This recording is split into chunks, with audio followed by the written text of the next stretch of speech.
रत्ना और आप देख रहे हैं सी न्यूज़ भारत। आए रुख करते इस खबर की ओर। पन्ना जिले के पवई निवासी अनुराग मिश्रा ने अपनी बेटी और प्रयागराज के यूनाइटेड मेडिकल कॉलेज की एमबीबीएस छात्रा सृष्टि मिश्रा की संदिग्ध मौत के मामले में हत्या की आशंका जताई है। उन्होंने थाने में लिखित शिकायत देकर दोषियों के खिलाफ एफआईआर दर्ज करने और निष्पक्ष जाँच की मांग की है। परिजनों के अनुसार सृष्टि 15 जून को पूरी तरह स्वस्थ अवस्था में घर से प्रयागराज पढ़ाई के लिए गई थी। 20 जून की सुबह सृष्टि के मोबाइल से परिजनों को फोन कर उसकी तबीयत खराब होने की सूचना दी गई। जब परिजन आनंद फानन में मेडिकल कॉलेज पहुंचे तो सृष्टि इमरजेंसी वार्ड में मृत अवस्था में मिली। पिता अनुराग मिश्रा का आरोप है कि बेटी के चेहरे का रंग नीला पड़ा था और हाथ में पहनी सोने की अंगूठी गायब थी। मौत से एक रात पहले ही सृष्टि ने करीब 20 मिनट तक अपनी मां से सामान्य बातचीत की थी। ऐसे में अचानक मौत संदेह पैदा करती है। प्रार्थना पत्र में मेडिकल कॉलेज प्रबंधन पर भी गंभीर सवाल उठाए गए हैं। परिजनों का कहना है कि कॉलेज प्रशासन ने मौत का कारण मिर्गी का दौरा बताया, जबकि सृष्टि को कभी मिर्गी की शिकायत नहीं रही। इसके अलावा सृष्टि के मोबाइल से सोशल मीडिया सहित कई एप्लीकेशन डिलीट मिले और पोस्टमार्टम के दौरान एक चिकित्सक की भूमिका भी संदिग्ध रही। अनुराग मिश्रा ने 22 जून को ही थाने में शिकायत दर्ज कर बेटी का मोबाइल पुलिस को सौंप दिया था। उनका आरोप है कि अब तक न एफआईआर दर्ज हुई, न पोस्टमार्टम रिपोर्ट दी गई और न ही मेडिकल कॉलेज और हॉस्टल के सीसीटीवी फुटेज खंगाले गए। पिता ने प्रशासन से मांग की है कि कॉलेज हॉस्टल के सीसीटीवी फुटेज खंगाले जाएं, साथ ही छात्र छात्राओं से पूछताछ हो, मोबाइल की फॉरेंसिक जांच कराई जाए और पूरे मामले की निष्पक्ष जांच कर दोषियों पर कड़ी कार्रवाई की जाए। पवई नगर में इस घटना को लेकर आक्रोश है और नगरवासियों ने मामले की निष्पक्ष जांच की मांग की है। मेरी बेटी सृष्टि पढ़ने में बहुत अच्छी थी और यहाँ से बहुत हंसी खुशी गई है। ऐसा नहीं लगता था कि उसके साथ कुछ गलत होने वाला है या कुछ होने वाला है। और रात में बात हुई तो जैसी सामान्य बात करती थी वो मुझसे बात की उसने। और हम लोगों को सुबह जब 7 के पहले ही वो खत्म हो गई है तो हम लोगों के पास 7:15 बजे फोन क्यों आया वहाँ का? हम लोगों के पहुंचने के पहले ही वहाँ सब मोबाइलों में उसमें पेपरों में प्रशासन वहाँ का जो प्रबंधन है उनको इतनी जल्दी क्या थी हर चीज देने की, जब हम लोग वहाँ पहुंचे नहीं थे।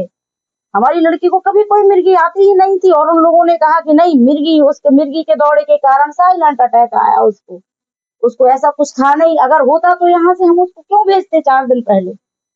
और जब वो ऐसी स्थिति में वो खत्म हो गई थी तो फिर लड़कियों उसके कमरे की उनको बंद करना चाहिए था, कमरे को, उसका मोबाइल अपने पास रखना चाहिए था। लड़कियों के पास मोबाइल था, उसी मोबाइल से हमको बार बार वो फोन कर रही थी। और जब हम लोग वहाँ पोस्टमार्टम के बाद पहुंचे तो वहां से एक लड़की को वहां से जाने दिया गया। क्यों जाने दिया गया बताइए आप लोग, क्यों जाने दिया गया? जब तक उसकी पूरी जांच नहीं हो जाती या कुछ भी होता है तब तक लड़कियों को नहीं जाने देना चाहिए था वहां से। तो संशय नहीं, हमें पूरी आशंका है कि हमारी बेटी को वहां मारा गया है और जहर दे करके बहुत बुरी तरीके से। हमारी तो बेटी गई है तो हमको तो सिर्फ न्याय चाहिए, सिर्फ न्याय और कुछ नहीं, सिर्फ न्याय चाहिए हमको। मेरी बच्ची 15 तारीख को सुबह 15 तारीख को पवई से प्रयागराज के लिए गई थी। वो पूर्ण रूपेण से स्वस्थ और प्रसन्न चित्त थी।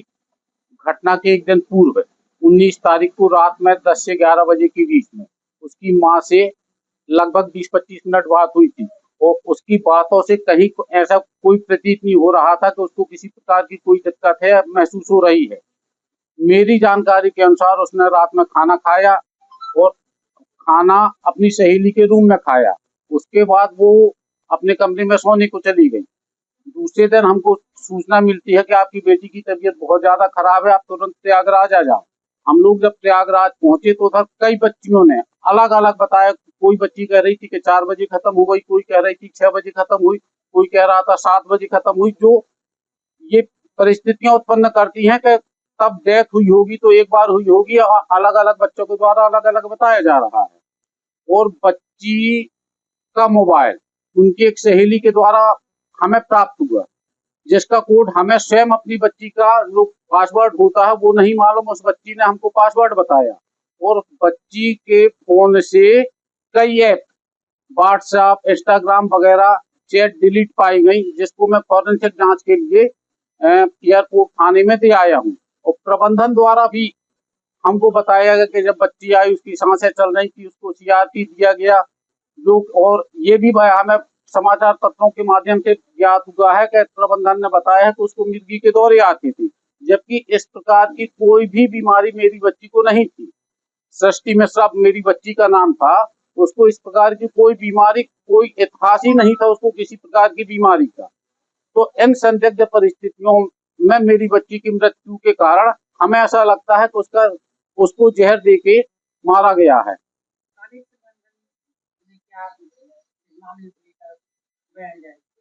कॉलेज प्रबंधन जब हम उधर पहुंचे तो हमें समाचार पत्रों और अन्य माध्यमों से कॉलेज प्रबंधन के जो डॉक्टर्स थे उनके माध्यम से ये ज्ञात हुआ कि बच्ची को मिर्गी के दौरे आते थे, जबकि इस प्रकार की कोई भी बीमारी मेरी बच्ची को नहीं थी।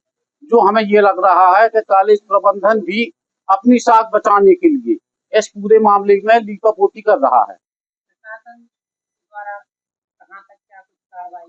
प्रशासन जब मेरी बच्ची का मैं तहरीर देने एयरपोर्ट थाने गया तो उधर मेरी आवेदन ले लिया गया, परंतु उस आवेदन की ना तो हमको पावती दी गई और ना ही आज दिनांक तक जो मेरी जानकारी के अनुसार है उस पर FIR दर्ज की गई। हम लोग सोमवार को जब एयरपोर्ट थाना गए तो उधर के जो राजेश उपाध्याय जी प्रभारी निरीक्षक है उनके द्वारा ये कहा गया कि आप उच्च अधिकारियों से हमको कहलवाइए जब हम FIR करेंगे।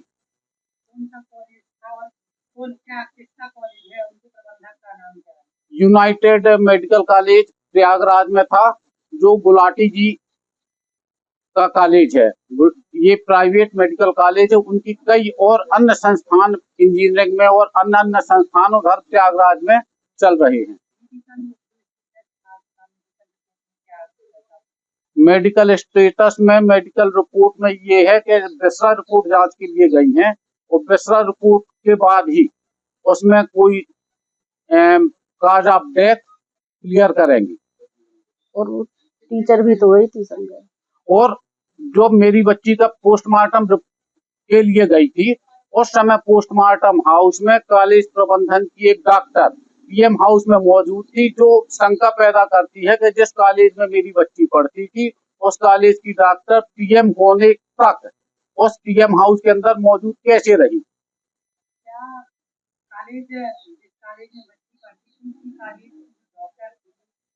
कॉलेज का ही PM हाउस था या अन्य किसी जगह? नहीं, PM हाउस सरकारी मेडिकल कॉलेज सौरभ प्राणी मेडिकल कॉलेज के PM हाउस में उसका पोस्टमार्टम हुआ था।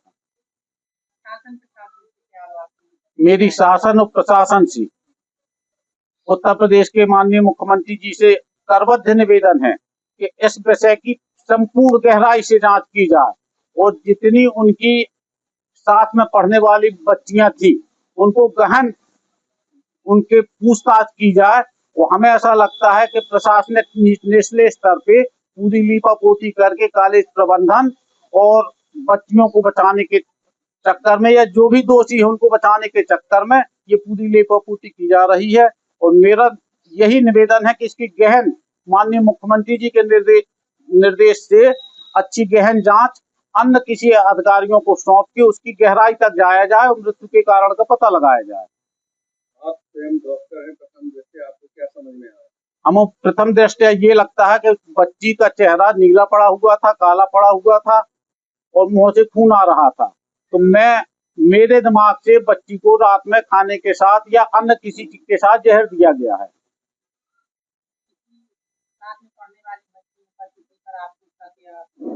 अब शक के लिए तो चूंकि मैं उधर नहीं था, लेकिन किसी न किसी ने उसके साथ ये कृत्य किया है। ये गहन जांच का। पवई से सीनियर संवाददाता सुरेश संगम द्विवेदी की रिपोर्ट। इस रिपोर्ट में इतना ही। देश और दुनिया की तमाम बड़ी खबरों के लिए देखते रहिए सी न्यूज़ भारत।